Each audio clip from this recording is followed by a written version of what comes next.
right, I'm back. I'm Greg Farrar, and this is the April 11th edition of COVID-19 Trend Analysis at the country, U.S. state, and California county level. All right, I'm back. So, if you want to ask questions in chat, put something in chat, ask questions here. So let's just get right to it. United States leading, as always, in total cases. In fact, I think the United States just the news of the day is the United States just passed everyone else in total deaths, I believe. I don't tend to focus on that same sort of information like the totals, but for those focusing on totals, that's a milestone. I tend to focus on the new cases. You can see the United States. Recently, there was a report from the United States government, or a comment where someone said, "We think the deaths are peaking today." And I'm just hopping down to our own deaths report here. I don't think I'm really seeing that myself. Not quite. The deaths growth trends for the United States, though in the short term they're headed downward, and if this little mini trend of 3 days were to continue, sure, the deaths might peak today. According to the broad trend, let's zoom out a little to see this, that's not the case. They haven't peaked, let's at least say. The deaths in the United States have not peaked, and the trend is downward at a pretty small slope, and so I think we have a few days yet before the deaths peak, if according to this trend line. So the model's saying deaths peak today. We'll see. The models have been wrong before, so have my projections, but my projections are not matching again with the models. Okay, so the United States leading the world regardless in new daily cases by a long shot. There's the United States and there's everyone else. It's not totally obvious from these points that the United States is actually getting better, but there certainly is a sense that there's sort of a second trend line almost here for six points, which runs parallel to the trend line of a week ago. Like, we're repeating last week. And if we're repeating last week, that means that this week is no higher than last week. So at least we have something that looks like generally a flat trend. And we'll see that much more clearly in the growth curve. But still, day over day, for the past 4 days, we've seen more and more new cases again after dropping way back down. So the United States is not seeing a sharp V-shaped recovery. If anything, it's flat. Spain in second place, Germany in third place in total cases, but maybe more interesting is per capita cases. Per million, Spain has flattened out and has now been overtaken by Belgium. Belgium is still sharply headed upwards, or maybe not that sharply. I think we'll see that Belgium actually is flattening out as well, but it's definitely heading upwards, and it has new cases each day, or has more new cases each day, whereas Spain really doesn't.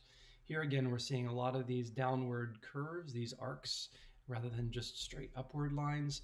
When I started this series, all the lines were upward, and now you can see a number of countries have visibly turned the corner in the daily cases graph. We saw that precognitively in the growth graph, the rope chart. We could predict, we saw in advance that these were coming, these peaks were coming when those charts cross zero. But now we see what happens when that happens. They start to turn downward. And we're seeing, in fact, that almost everyone is headed for that sort of a turn. We'll see that in the next chart or two. The rope chart, actually worth mentioning a couple things. First of all, Ecuador is new here. I'm not quite sure who's fallen off the graph, but Ecuador is the up-and-coming epicenter. It's very far from being a major epicenter at this point, but it has risen suddenly into the top 25, and as we'll see, it is something of an outlier in how fast it's growing. India, in new daily cases, obviously this is not what we'd like to see. Interesting, we have no trend line here. I never quite know what possesses the trend line to show or not show. It usually just shows. Wow, what did I do? I turned off all the trend lines. So be it. In any case, we can guess the trend line here. India has more new cases per million than it has ever had before today. And if we see the cases per million at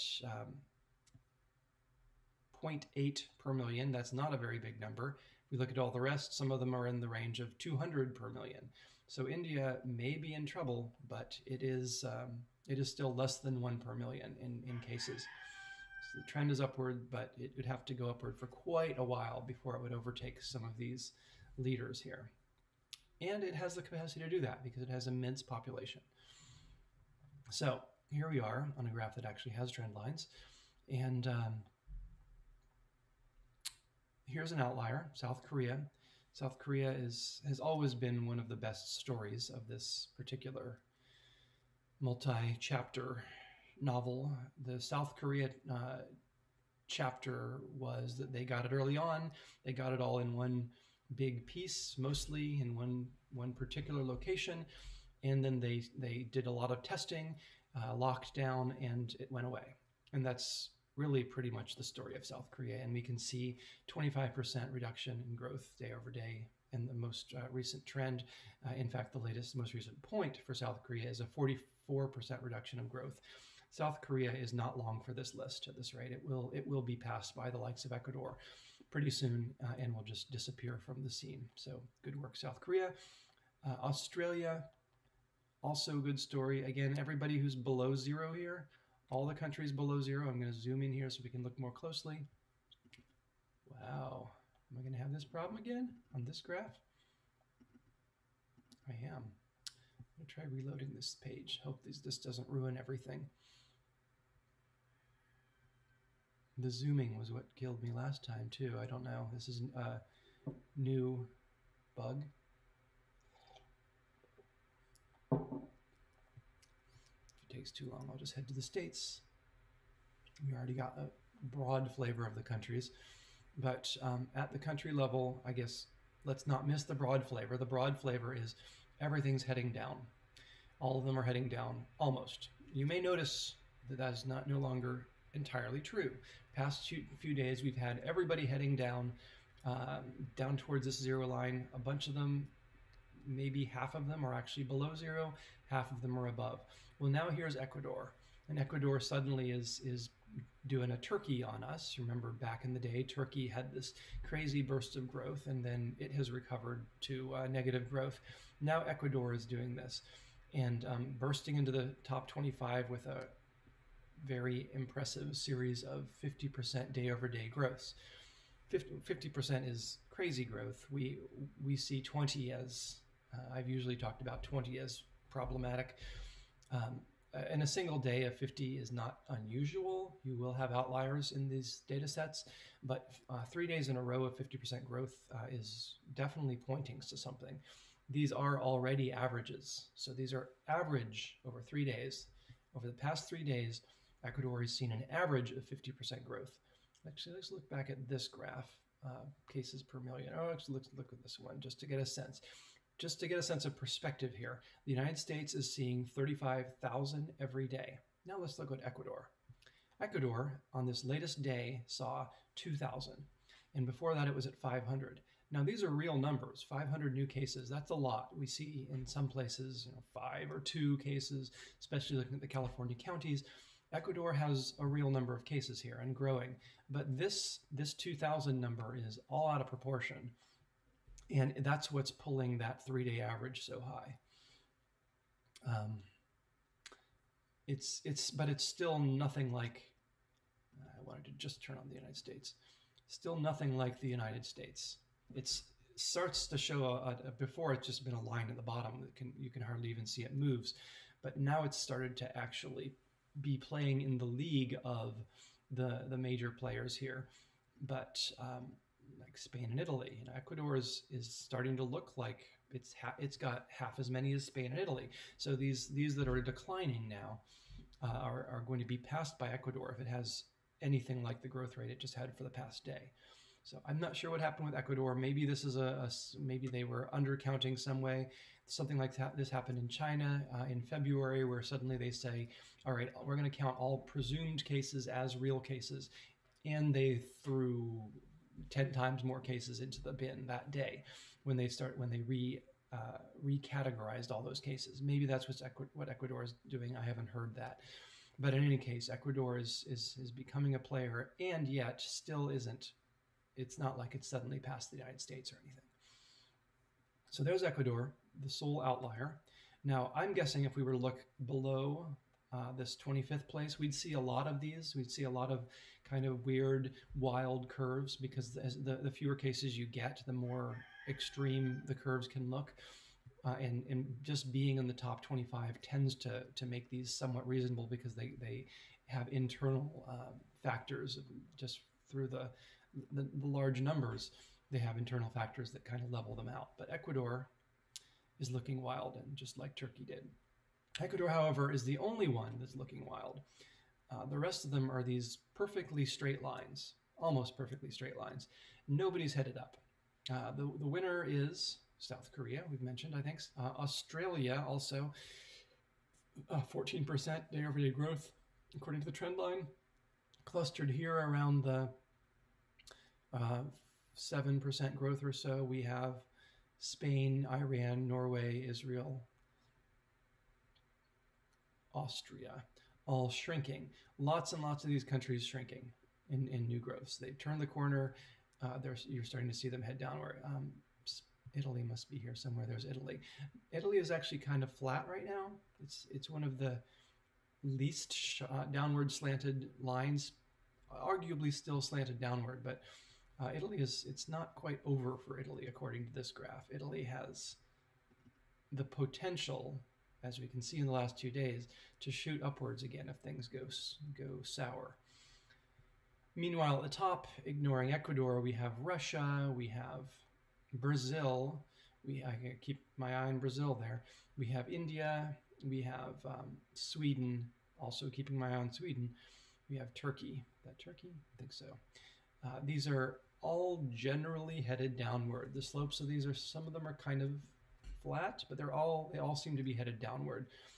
Without exception, there might be one, but I'm not seeing even one that has anything but a downward slope, or maybe a flat slope. Is this Russia? No, that's Sweden. Okay, so let's talk about Sweden and Brazil, as we often do. Brazil is taking a very blasé attitude towards the epidemic. Sweden is also saying we're not going to lock in place.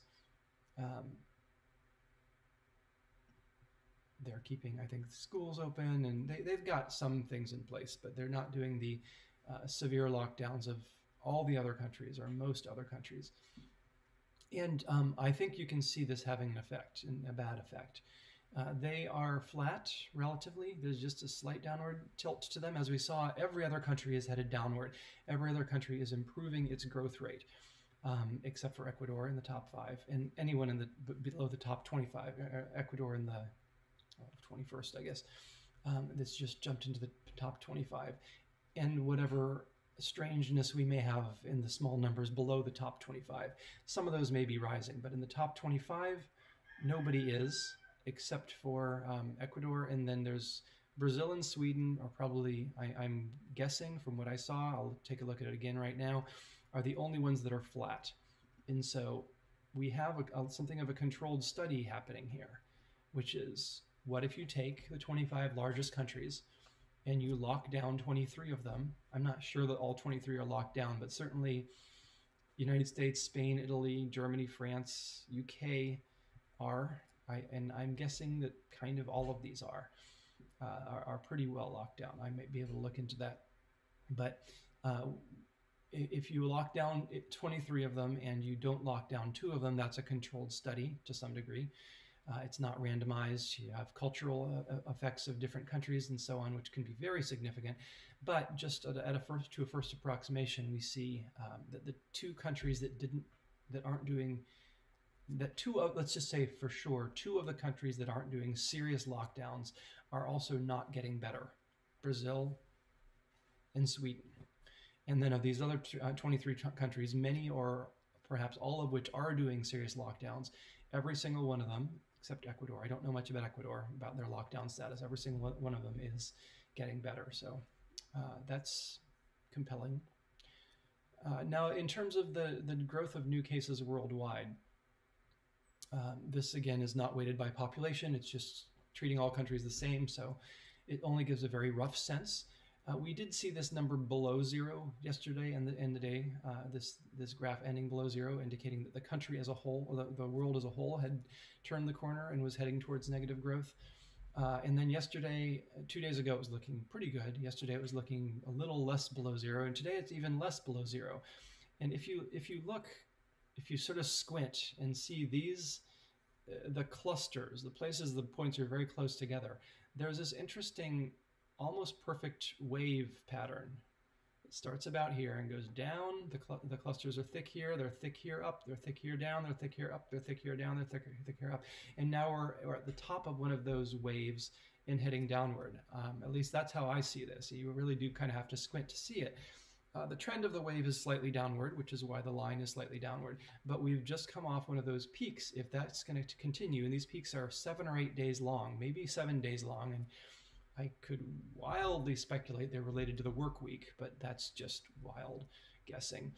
But if these continue, then this is on the this cluster here is going to be lower tomorrow, and then maybe turn back upwards again in the next 3 days.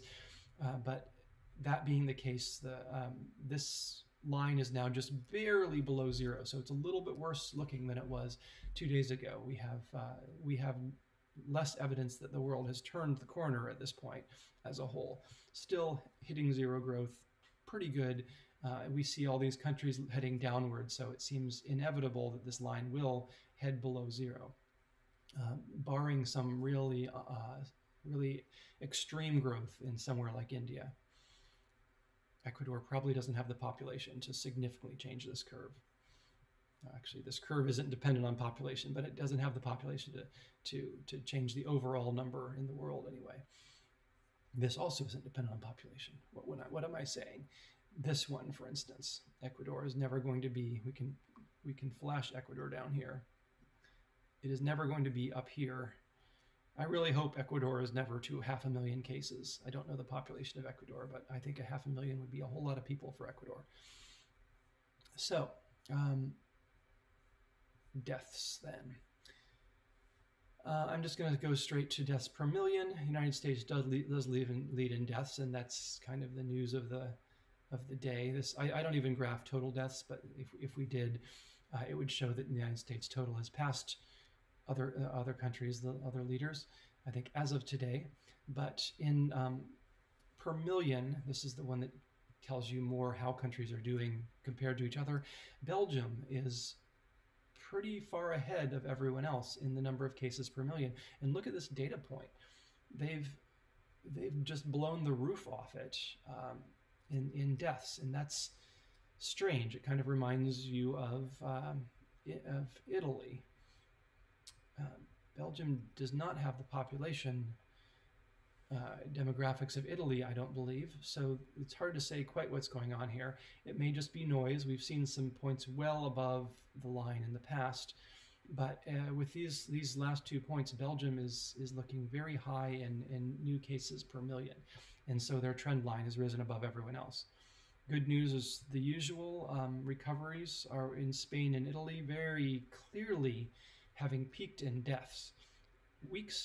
2 weeks ago, peaked in deaths and headed into a good place. They having led the world, really. Let me see, or having been ahead of the world. South Korea also. China, you notice, isn't here. It's not even in the top 25. It remains out of the top 25. So China already long ago did this curve that all countries do, up and recovery. South Korea is now in new daily cases is at 0.06% of new daily deaths. No, that's not even hundredths of a percent. That's 600ths per million people. 600ths per million people, or 600ths of a person. What does that mean? Deaths per million. Yeah, what does that mean actually? My math is never going to do it, but 600 maybe total, or per 600 per million. I may be off by a digit there, so pay no attention. But in any case, the comparison here of 600ths to everyone else, they're nowhere. They're done. They have no deaths compared to all the players of the world. Even the little ones down here having one, or almost everyone is above 600ths.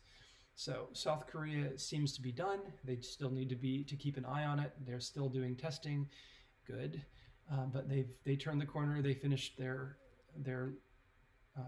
mountain here, and they're back down to pretty much zero. Spain, also having peaked, is still at 15 deaths per million. Italy is at 9 deaths per million. So they have a while to go before they're at 600ths of a death per million, which is where South Korea is. But they're obviously headed in the right direction. Nobody else really is. This line here, I mean, no one else is dropping in deaths per day. This line is Switzerland.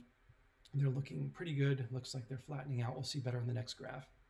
United States, again, there was some report from the U.S. government saying we think today, our models say today is peak deaths. I don't see that in this data. I wish I did, but as far as I can say, the deaths are just heading upwards. But we'll see. They will peak. Well, if we look at this line, the rate at which new deaths are dropping, additional deaths each day are dropping, we see that we had only 3% growth in deaths yesterday. I mean, if this trend continued, sure, we'd hit zero tomorrow or today. But if we actually follow the trend line, it looks more like 2 or 3 days, 3 or 4 days until the deaths peak in the United States. But we'll see. Who's right, me or the U.S. government? The trend line as a whole is, or the rope is flat, it looks to me, which is completely consistent with what we see here, actually. This is the growth rate of deaths, and as for the world as a whole, again, not adjusted for population. And this is not really heading, you don't look at this and say, oh, that's going to hit zero at time, whatever.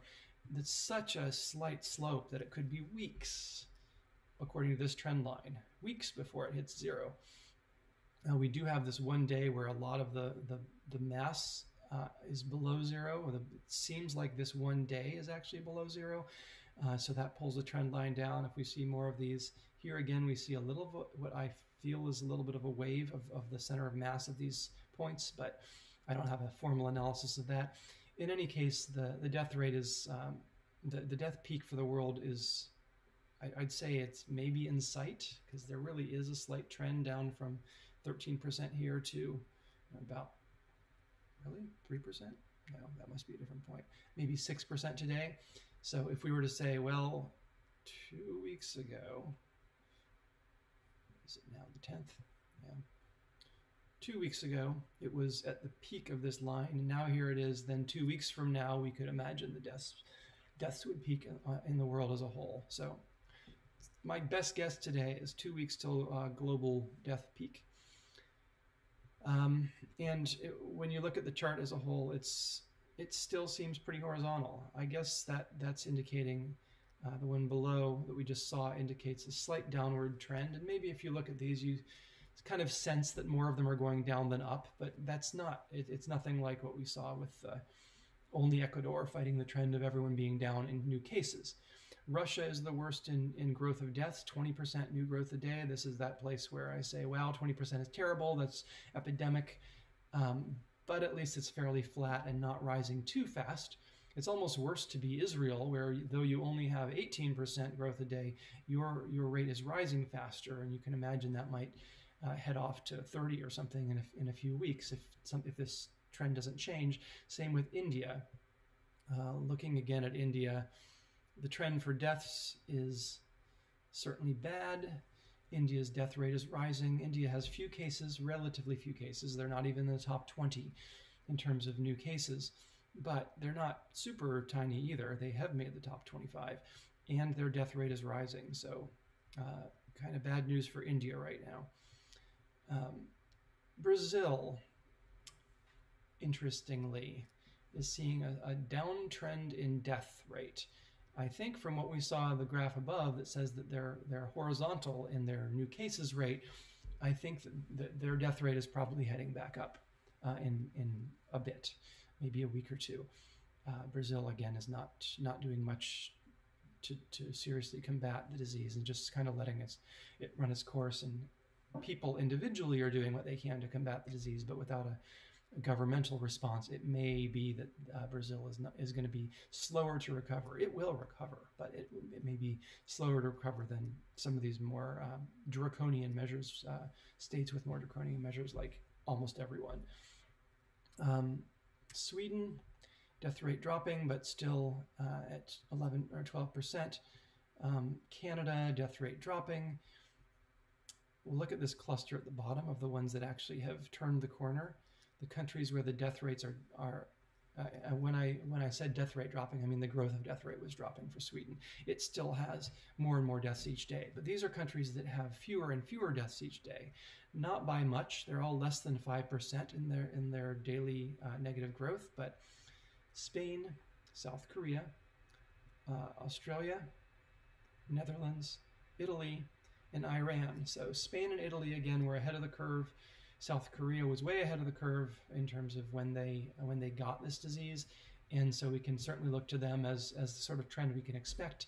This is where we'll be in a couple weeks, maybe even a week, having not just dropped below zero, but dropped significantly below zero in the death rate of the United States. And that is deaths. I've spent a lot of time on countries, so I'm going to zoom on to the states here. New York continues to have this anomaly where it repeats its last day of data, which pulls its graph a little bit down. If I don't notice that, just remember that the news for New York is a little bit worse than what these graphs indicate, but still good. The news is still good for New York. It's just not quite as good as these graphs might suggest. Looking at daily cases per million, we have this one crazy point from New Jersey, which was a combination of a bunch of days. We're going to ignore it. The trend line takes it into account though. New York in daily cases clearly swinging flat, but not yet there yet. None of the states of the United States, or maybe there's one down here somewhere, have actually, it looks to me like maybe Washington is one that is actually peaked and come down. And there again, with Washington, they got it first, they get over it first, just like Italy and Spain. They're seeing their rates drop because they've already been through this. They're sending ventilators to New York because they're done. They're taking down their giant extra hospital that they were building in a stadium somewhere because they're not done, but they have the capacity to see this taper off without anything extreme now. They're not going to overload their hospitals, it seems. And Washington never really got it bad compared to New York. New daily cases then per million. New York, New Jersey, not doing as well as New York. You can see the lines converging on the per million. Louisiana keeps doing, it's growing, but again, we see a little bit of a bend here, which suggests that it's doing better. That'll be much clearer in the growth chart, the rope chart. Connecticut, Massachusetts, Michigan. Michigan also seems to show a bend. Connecticut actually seems to show an upward bend, which is bad, suggesting that back around here, their growth rate was lower, and now they're getting more, their new cases per day is growing faster, and then all the rest. So looking here at, let's look at this outlier, New Jersey, hey, I'm going to zoom in. So New Jersey is doing great. They've got a 17% reduction day over day of new cases. Louisiana also, there was a real danger to Louisiana for a bit there. That danger seems to have passed. Let's look at Louisiana. They managed to get themselves up in the top 10, even the top, what are they, number 7. But the trend line is very good for Louisiana right now. They seem to have turned the corner days ago. They're getting fewer and fewer new cases for the past couple days, averaging 3 days into each one of these points again. There was a moment where they popped up to 6% average, so it's certainly not over for Louisiana, but the idea that Louisiana will become the next big epicenter does not seem to be panning out. I think Louisiana will recover from here, and we'll just never see positive growth again of new cases. That's my speculation. So good for Louisiana, North Carolina, Tennessee, Colorado. Been asked for Colorado information. I know that a few of my viewers are in Colorado. Colorado does have one bad day yesterday, 10% growth. But before that, they had this nice trend of 5 days negative. Colorado seems to be going in a good direction. Actually, 10%. Oh, and they had a really bad day of 50% growth. All right, I'm not going to say much about Colorado yet. Given 2 days of positive growth, it's possible that they're going to turn around, but it would take a lot to overcome the momentum of this downward trend. Something would really have to switch. I don't expect that. From what we see, it's very rare for something to cross zero solidly and then turn around and go above zero. The curves just don't look that way. They go up and then they go steadily down.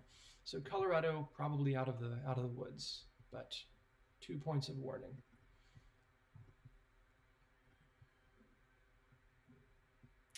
In all these states that are below the zero line, these are the ones that have turned the corner. That's almost all of them, actually. I'll say majority of them. Let's look at just the ones that haven't, because there are so many that have. It's easier to do it this way. The ones that haven't turned the corner but are trending downward, there are 2 clusters here. The ones that have turned the corner and that are heading for recovery. That's all the rest that we're not going to talk about right now, except for the ones we already did. The ones that are heading downward and they're trending downward but have positive growth. These 6 states are still seeing day over day growth in new cases, but the rate of that growth is dropping. This one, Indiana, has almost hit zero in growth rate. Georgia, trending downward. We'll talk about Georgia in a minute. Maryland, Pennsylvania, Connecticut, Illinois. Those ones all looking good. They're not over yet. They haven't even peaked in new cases, but they're all trending in the right direction. Illinois a little bit less so, but it is trending in the right direction. But at this angle, it would take it a week or 2 to hit zero. So we'll keep an eye on Illinois. And then there are the problems, which are Texas, Alabama, and Massachusetts, which not only have relatively high growth, nothing in that 20% level that is really problematic, but in the 10% level, 10% new growths per day, still that gets you very high very fast. These are all not only at 10%, but they're trending upwards slightly, very slightly. It's been since early April, they've gone up 1 or 2% in their growth rate, but they're not heading towards zero. So those are the 3 to watch: Massachusetts, Alabama, and Texas are the 3 to watch in terms of possible upcoming problems. Worth looking at Michigan. Michigan's fine. It's still pretty close to zero, but the latest 2 points being low. Michigan doesn't seem to be our new epicenter, just like Louisiana isn't our new epicenter. Texas could be our new epicenter. Let's look at Texas and Georgia. So I was mistaken yesterday when I said that Georgia didn't have a shelter in place or a stay-at-home order. They do. I don't know all the details of it, but the 8 or so states that don't, none of them appear in our top 25 list. I did go look into that. None of those 8 states appear in our top 25 list. So you could make the argument that they don't have a shelter-in-place order because they don't have any cases, or practically none. Every state has at least 1 case, but the 8 states haven't locked down because they think they might be able to get over this just because they won't have any cases to infect each other with. We'll see whether that works. What might really happen, and I think is more likely to happen, is they have 20 cases today, but they also probably have 20% growth rates or something. And so day over day, they're going to see more and more cases until they reach a threshold and say, all right, this is getting to be out of control. We need to lock down. And then they will, and then they'll see the same shape as everyone else. So another way of saying it is those 8 states may just be behind the curve. Or maybe they really will get lucky. Or maybe they can hold on long enough that testing becomes so easy and fast and mail order that they can just take a completely different approach, rather than letting people get infected and being infected by people who don't even know they have the virus, which has happened worldwide on a very large scale. Those places may be able to determine everyone who has the virus through contact tracing, and that would also stop it without a shelter in place. So Georgia and Texas, though, Georgia does have a shelter in place order, but there was this thing where the governor opened all the beaches over the objections of the towns around the beaches, and so they've gotten some flack about that. But the trends in Georgia, so they're taking a little bit more of a relaxed attitude than some states anyway. Santa Cruz, where I am right now, the beaches are closed right now, so that some people have been saying, well, Georgia's going to be a real problem. Not so much as of today. Georgia's numbers come and go. They're pretty. They jump around a lot, but the last 2 days are good. The trend line is now down. Very much too soon to say with just 2 days of data showing it down after the, I think a couple days ago I was saying, oh, look out for Georgia. Here they are with all these high days, and look at them not sheltering in place. First of all, they were sheltering in place, and secondly, the latest days now are showing a better trend for Georgia.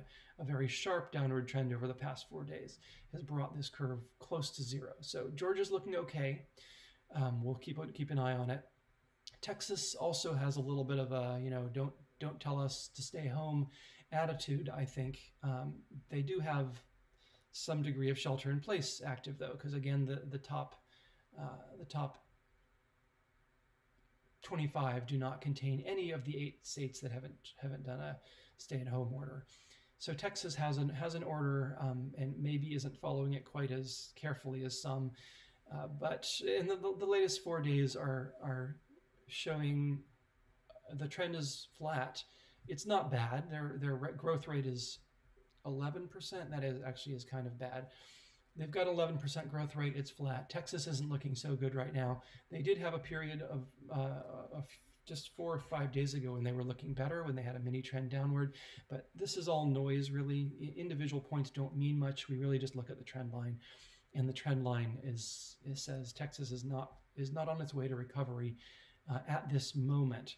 It would take several days of good news to change that diagnosis. So Texas is one of the worst right now.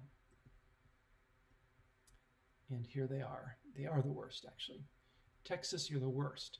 Texas and Alabama and Massachusetts are the ones who are the states that are really looking troubled right now. Everyone else is looking either great, they're below zero, or headed in the right direction.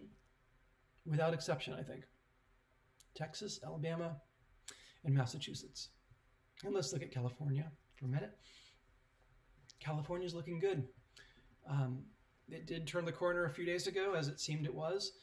The trend is the points are a little bit spaced out here, as they tend to be. They've converged. I think it's kind of just random that they're so close to the line right now.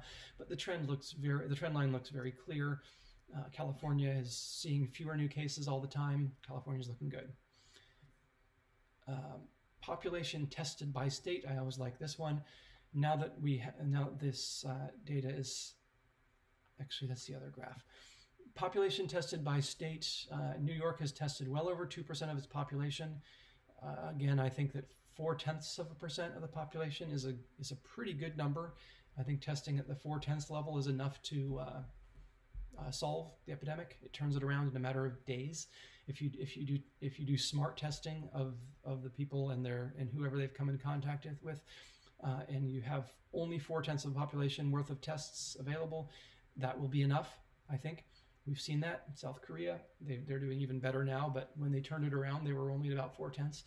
New York is at 2.1. So they've been doing really great testing, second only to Iceland as far as I know. Iceland at 8% is ridiculously high. Louisiana also doing great. And notice New York and Louisiana have turned around their trends. Massachusetts doing very well at 1.5%. Also Washington hardly even needs to be that high anymore. Washington is doing so well that they're sending their people and equipment to New York. New Jersey at 1.2. Generally, everyone above this line, around the 0.5 line, is really doing very well in testing, and that is a lot of states. But let's look at the ones that aren't. So a lot of the states, of the top 25, 20 of them are doing very well with testing. The ones that aren't doing so well, Alabama, Texas, Georgia, interesting, Texas and Georgia there. We were just talking about them. Virginia, South Carolina, North Carolina. So yeah, those, and where is California in this? Is it actually up in the above? No, it's not. It's just I couldn't see the line, I guess. Interesting. California has been doing better, but still has only reached 0.4%. Now, as I said, that's the point where you can turn an epidemic around if we take South Korea's model. So California is doing barely good enough in testing, which is, since they were doing pretty terribly for a while here, that's good news. And they've now reached a level where they're doing well enough, I guess, but still a fifth of what New York's doing. And test results per million is a different way of looking at it. Yeah. Who is this who's seeing a downturn in test results? Washington. Okay. Interesting. Washington is just not testing as much anymore, and that's probably because they don't have as many people with symptoms. Washington was the I guess this will be the last graph we'll see turn around. First we'll see, let me zoom in on it. Washington's going to disappear from this list eventually if this continues. First we'll see a curve like this on new cases. Then a week or two later we'll see the curve peak, a curve shaped like this peaking in new deaths. And then at some point, I don't have a good sense of when that is, we'll see a curve like this peaking in new tests. At least we could. Now, maybe states will say, once they've got the capacity to test, they really want to go hog wild and test 10% of their population. And then there's a whole question of antibody tests that'll come online so we can know who already is immune. But if it were just testing based on symptoms, based on necessity, based on contact tracing, then we will see curves like this, and the tests will be the last to go. And when you see the tests drop to zero, you really know that the epidemic is over. Continuing on to the counties of California. Los Angeles, as always. The winner, San Diego, Santa Clara, Riverside, Orange. Those are in total cases. New daily cases, you can see Los Angeles is flattening out. We called this days ago, said Los Angeles, looks bad. Actually, back here it was, I was saying this, Los Angeles really looks bad. Something has to happen there. And then about a week later, I said Los Angeles is going to flatten out soon. And now here we're seeing it happen. This cluster of points is very roughly horizontal. Los Angeles is flattening out, but still has way more cases than anyone else. In terms of the state numbers, the only thing that matters is what Los Angeles does. And since Los Angeles is flattening out, well, the rest probably contribute more than Los Angeles, the rest combined. But Los Angeles is by far the biggest factor. Until Los Angeles flattens out, the state won't. This San Diego has also turned the corner. We can see Santa Clara and Orange starting to turn the corner. We see San Mateo has turned the corner. It's heading downward. We called that one a week ago too. San Bernardino is not looking good. Neither is Riverside right now. Well, actually, Riverside is trending downward, so that's not too bad, but they're not at this place where you can visibly see the new cases dropping. And then per million, Los Angeles, San Francisco is today's news. San Francisco has crossed Los Angeles in new cases, and it's trending upwards, I think. We'll see that in the next graph, where Los Angeles is flattening out. So San Francisco, I think, is our biggest problem in the state right now. And per million, San Francisco is pretty big, and so it can eventually overtake even Los Angeles if it continues upward in this trend. In total cases, already has overtaken it per million. Tulare, San Bernardino, also trending pretty sharply upward. But let's look at the rope chart. So clearly the trend here is good. You can see that from a peak in March 24th or so, March 25th, the state as a whole is heading downward. All the counties, roughly, there are definitely exceptions, but the rope is headed downward. We can look more closely and see who is actually not headed downward, but you can see most of the rope is below zero. There are a few strands up here that aren't, and then there's a cluster that's just barely above zero, indicating that they haven't yet peaked in their new cases. If we look at the ones who are doing best, Placer, great. Santa Barbara, Santa Cruz, great. Monterey, San Diego. These are the ones that are below zero and dropping, and there are others as well. You can see all of these ones below zero and dropping. But then above zero, I'm just going to swing this over here so you can slow down the video if you want to get a look at what some of these lines actually are. But the bad news is, well, Sonoma, okay. Sonoma certainly is bad news.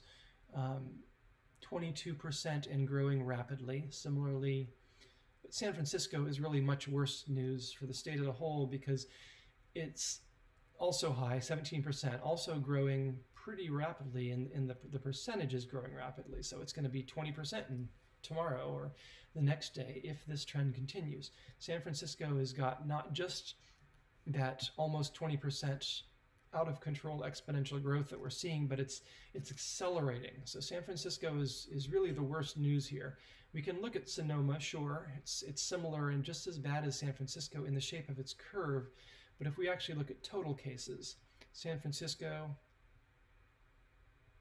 Sonoma, well, it's not as far off as I thought it would be actually. Sonoma is a serious problem. I thought it might be just nothing compared to San Francisco, but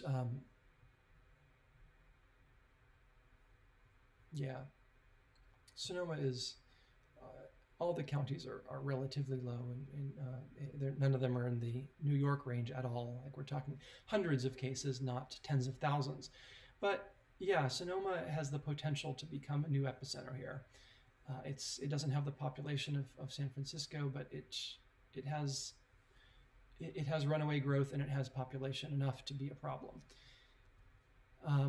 Kern is doing okay, 10% growth, but at least it's heading downward. The ones that are still heading upward, though, Sacramento, with a growth rate that's not terrible at 15, what is it? No, 8%. Growth rate's not terrible, but it's trending upwards, and the same with Ventura and Santa Clara. Santa Clara is a pretty significant county, Bay Area county. It's number 2 in the list of total cases, and we had a couple of very bad days there, 26% growth. These are averaged over 3 days. One good day makes it look a little better than it looked yesterday, but still pretty bad for Santa Clara. So trend of the counties is generally downward, but we really do have some problem spots right now that if they don't turn around, we're going to see California as a whole could possibly, actually I don't think California is going to turn back into positive territory. I think that what we've seen is that these things always do turn a corner, but we don't know when. I don't think these two counties, I guess San Francisco could theoretically run away with this thing and actually pull the whole state with it, but with Los Angeles on a downtrend like that, San Francisco would have to pull very hard to overcome that kind of momentum in the good direction. We do have some test results per county. All the gray ones here are the ones that I don't have test results for, or test counts. You can see, though, that by county, San Francisco is doing best. It's doing 0.8%. As we mentioned before, 0.4 is enough to turn an epidemic around, as far as we can tell. 0.8 is really good. It's really good. New York is doing 3 times that much almost, but still, San Francisco is doing very well with testing, and so that's another reason. They're just not going to run away as an epidemic with that degree of testing. They're going to do fine. Marin also very well with their testing. San Diego's testing is rising quickly. If they continue to grow at that rate, San Diego, which does have a little bit of a problem, as I recall. Yeah, San Diego definitely has a problem. No, this is cases per million. I want the growth one. I think San Diego has a problem. Nope. I mean, a couple days of problem, but San Diego has turned the corner. So they don't have an exponential runaway problem, but they do have, if that does turn that way, the testing will help, and either way the testing is going to help. Santa Clara, good testing. Kern, good testing. Ventura, Sonoma, Contra Costa, all of these are above that 4% mark, and then Los Angeles just barely there. Are there 2 lines there? I think there are. Los Angeles and, oh, that's Los Angeles, and then this is Orange. Los Angeles and Orange are barely at the level that will get them over this hump. And the rest, not really. The rest aren't doing quite good enough, and then we don't know about the rest of these. So the news overall then for the counties, for the state, the news overall is good. The state, the rope has passed 0. The state has turned a corner. We're peaking in California. There are a few hot spots in disturbingly growing counties, but most of them aren't. And the ones that are working hard at testing, and will also turn this around in a matter of days probably. So that is the coronavirus trends news for April 11th, 2020. My name is Greg Farrar. If you like this, subscribe, like it, and share it. Thank you.